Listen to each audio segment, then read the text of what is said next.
The news that Mike Flanagan's new take on the Stephen King classic Carrie will outdo even Brian De Palma's iconic movie adaptation proves just how monumental this adaptation will be.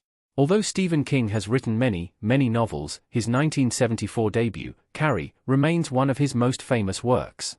Written in an epistolary format, Carrie tells the tale of a bullied teenager who discovers she possesses telekinetic powers during puberty.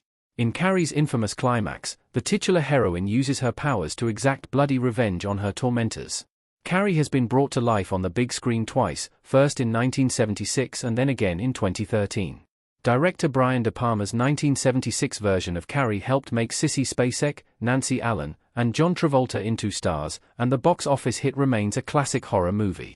However, although 2013's Carrie remake was a more modest box office success, this reimagining was criticized upon release for sanitizing the book's grim, gritty story. Fortunately, the next screen adaptation of Carrie is unlikely to make the same mistake. In his first project for Amazon after leaving Netflix, director Mike Flanagan will create a miniseries adaptation of Carrie that is due to arrive in 2026.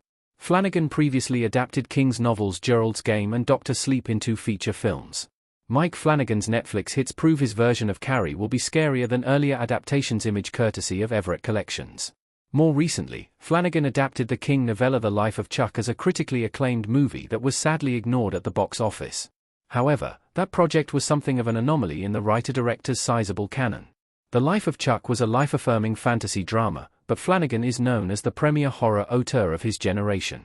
From 2013's trippy Oculus to the underrated Dr. Sleep, Flanagan has proven himself as a fine horror filmmaker more than once on the big screen. However, television horror is where his biggest hits have all arrived.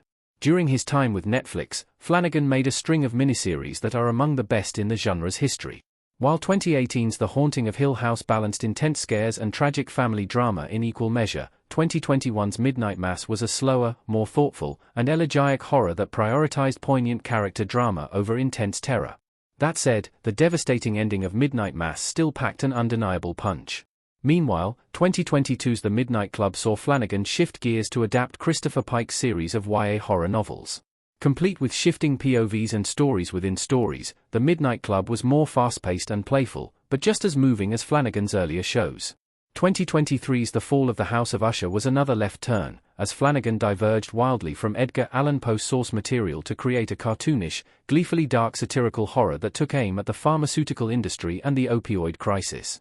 Cutting, gruesome, and colorful, The Fall of the House of Usher proved Flanagan could do more than drama and horror. Matthew Lillard's comments make Mike Flanagan's Carrie even more exciting. Now, the timing is perfect for the writer-director to offer his take on Carrie. After all, while the 1976 original remains a masterpiece, De Palma's movie has also inevitably aged in the decades since it was released. Meanwhile, the 2013 remake arrived muted and scary, and has only gotten to seem more misguided with time.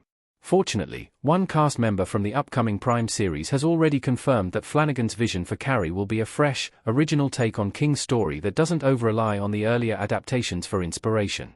Scream star Matthew Lillard, who plays Principal Gale in the series, told Bloody Disgusting that viewers could expect a totally new take on the story. Per Lillard, Carrie's brilliant. It's 3 different sorts of sections. It's the story Carrie written by Stephen King.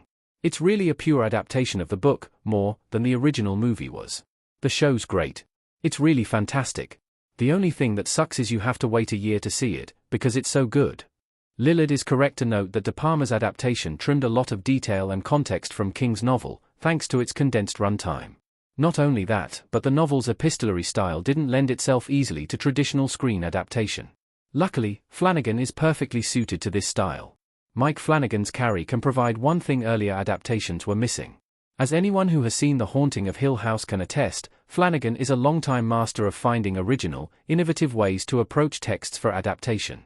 2018's The Haunting of Hill House isn't remotely similar to Shirley Jackson's legendary novel of the same name in terms of plot, but the show still perfectly recreates the novel's blend of psychological horror and character drama.